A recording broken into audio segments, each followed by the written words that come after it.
बागपत पहुंचे भारतीय किसान यूनियन के राष्ट्रीय प्रवक्ता राकेश टिकैत का एक बड़ा बयान सामने आया है। उन्होंने मतगणना को लेकर एक बड़ा बयान दिया है। उन्होंने कहा है कि मतगणना में सरकार बेईमानी करेगी।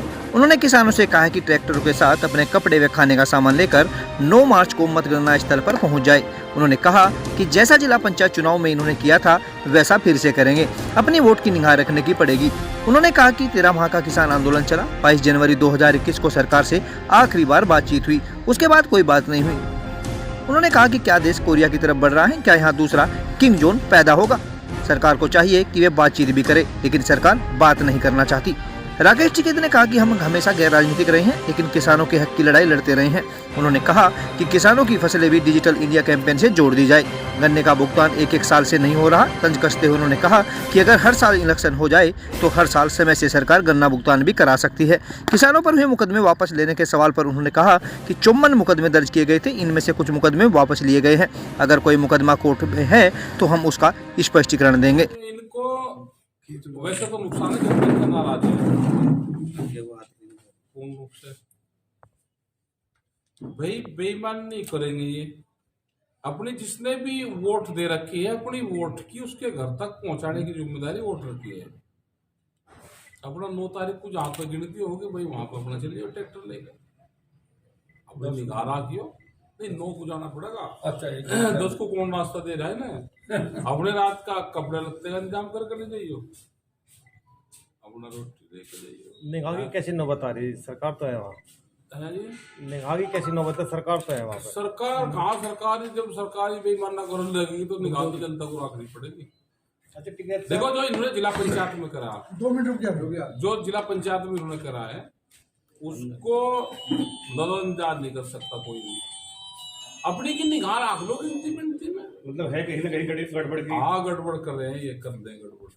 अच्छा टिकैत साहब, समझौते के तहत जो है केंद्र सरकार से समझौता हुआ था, अभी तक मुझे लगता है कोई खास आपको क्या लगता है अभी किस कहाँ है? देखो 13 महीने का आंदोलन चला।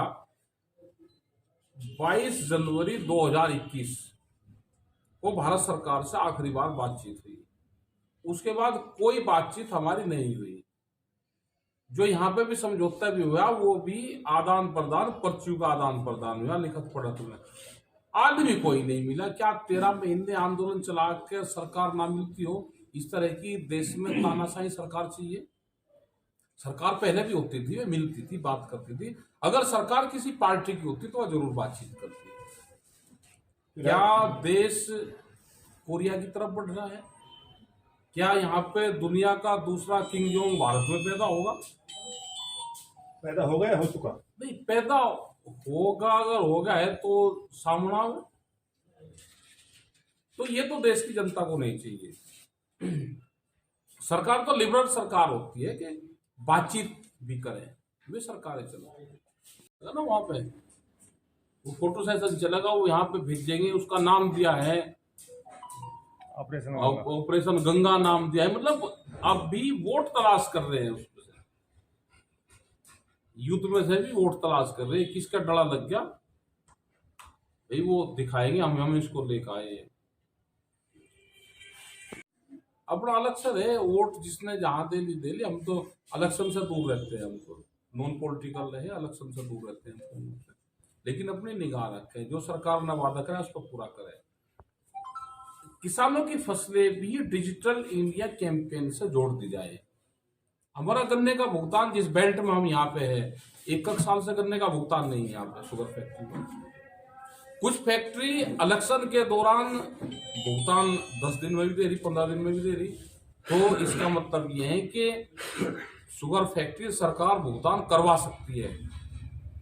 अगर इलेक्शन हर साल हो जाए तो गन्ने का भुगतान भी हर साल होता है। तो हालात ये है, देश में एक बड़े आंदोलन की और जरूरत है, उससे कुछ बदलाव हो आ जाएगा। दिल्ली में जो मुकदमे वापस लिए जा रहे हैं, कुछ ऐसा सामने आ रहा बताया है कि मुकदमे वापसी लिए जा रहे हैं। अभी करीब 54 मुकदमे थे, तो उसमें से कुछ मुकदमे वापसी ले रहे हैं, कुछ मुकदमे में छोड़ रहे हैं। तो हमने उनकी डिटेल मंगवाई कि कौन से मुकदमे में छोड़ रहे हैं। अगर कोई मुकदमा कोर्ट में हिरेंस क्राइम में है, कोई कत्ल का होगा, कोई इस तरह का है, कोई है तो वो बताओ, उसका हम स्पष्टीकरण देंगे। और कोर्ट में कोई है तो कोर्ट से फैसला होगा। ये समझौते में था कि सारे मुकदमे जब समझौता होता है तो सारी चीजें फिर खत्म होती है। ये नहीं कि कुछ चीज राख दे कुछ वो कर दी। अगर जी को नुकसान हुआ जी वहाँ तोड़ फोड़ हुई, भाई हमारे भी करीब 5,000 से ज्यादा ट्रैक्टर तोड़े उन्होंने। हम भी कहने लगे एक समझौता हो गया तो समझौता फिर समझौता होता है। तो यूक्रेन में जो छात्र हैं वो अभी तक आ जाने चाहिए थे। नहीं वे 7 तारीख तक है, भी 4-5 दिन और लगेंगे उनमें, क्योंकि उनमें तो वोट तलाश रहे हैं ना। भारत सरकार उन छात्रों में भी वोट तलाश करती है कि वे जितने आएंगे उनके फोटो खिंचाएंगे, उनसे बयानबाजी करवाएंगे, तो उनसे वोट तलाश रहे। जितनी वोट हो यहाँ पे 2 चरण में बढ़ जाए उनसे। अभी तक तो वोट तलाशी नहीं है, आए हैं कुछ छात्र। ना तलाश रहे, पूरा स्पीच दवाते हैं उनसे, और वे जो ठीक स्पीच देता है उनके सरकार के पक्ष में उसका दिखाते हैं। जो वहां पे झगड़ा चल रहा वो नहीं दिखाते।